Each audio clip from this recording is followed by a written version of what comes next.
So I've been doing these multi-camera shoots, and needless to say, my first attempts at video editing, complete disaster, total, nightmare. Yeah, but the thing is, once I started doing these 2-camera, 3-camera shoots, I just did not want to go back to doing a 1-camera shoot. I mean, it's a little more interesting, a little more fun. So I eventually developed a planning tool to guide me through the recording and the video editing process. And I understand, we all have our own way of doing this. This is just where I landed.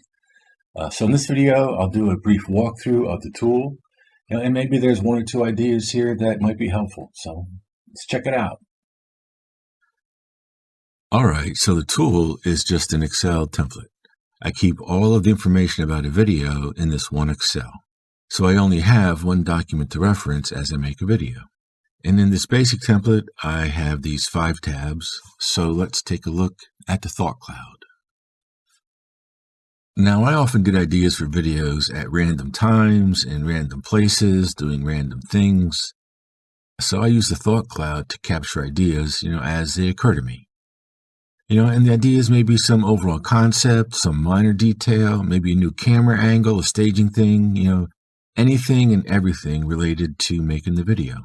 And after I've developed the ideas into a kind of video story, I move on to the storyboard. Now in the storyboard, I use the ideas from the thought cloud to formulate a set of scenes to tell the video story. And this is helpful as I can then walk through the scenes to kind of work out the flow of the video and how to shoot the video, before I actually start, doing the shoot.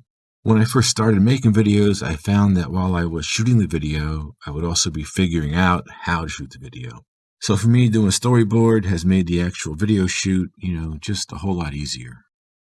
Now, as you can see, I have some header information for each scene. Now, I may be shooting scenes in different locations. There may be lighting issues. I might be recording with iPhones, a real camera, or maybe doing screen captures. And I keep the outro to be about 18 to 20 seconds. And this is because YouTube displays its end screens during the last 20 seconds, of a video. And I find it distracting when they pop up during the end of a video. And that's just, my personal preference. So after I've worked on the scenes for a while, I move on to the video timeline. So this is the basic format that you'll find in video editors. Now my videos tend to have the same structure. I used to include a promo in the beginning of my videos, but I got rid of that some time ago. So now I just start right in. I didn't think my viewers, needed to see the same promo like over and over and over again. So, your time is valuable. So in the audio section, I have a placeholder for my external audio. I always record in external audio. And I usually fade in background music during the close, transition to the outro, and fade out the music.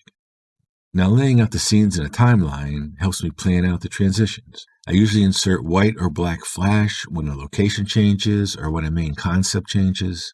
And then I'll usually insert a cross dissolve when topics change within a location or within a main, concept.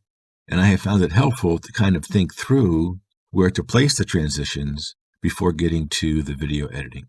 All right, so one more thing before we shoot the vid. And that is file naming.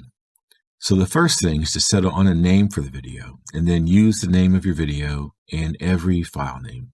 And I eventually decided that for each take, I would prefix the file names, with a letter.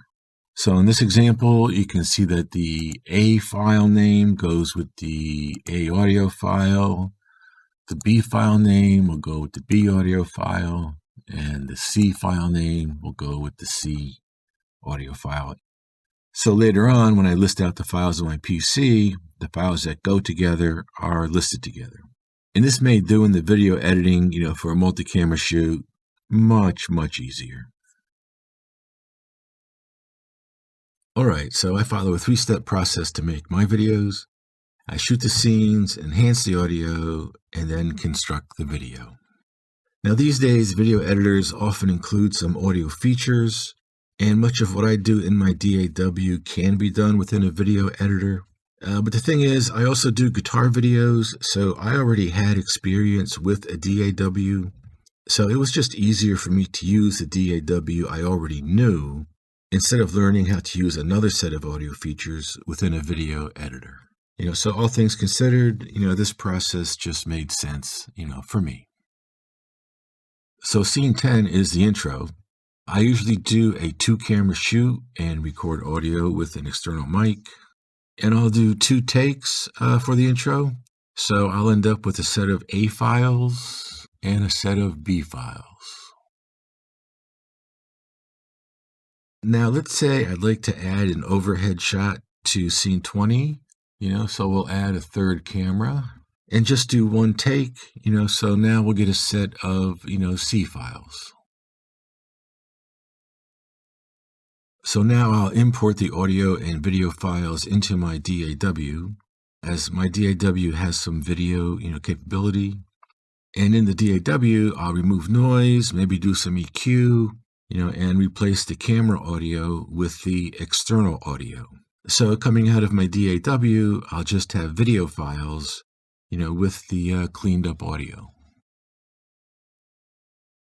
So now, as you can see, I end up with 2 multi-camera takes for scene 10 and 1 multi-camera take for scene 20. So I have a lot of camera options to construct, my video. All right, so now back to the Planning Excel. This is the template for preparing information you'll need when uploading to a platform.